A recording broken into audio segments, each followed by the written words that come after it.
Welcome to Brain Vision. So the time period is given by t, which is equal to 50 seconds divided by 28 cycles.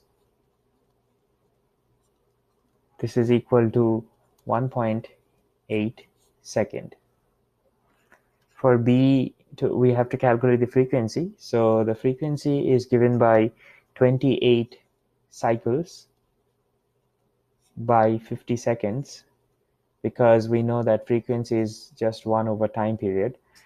So that's equal to 0.56 hertz. All right, thanks for watching. I'll see you next time.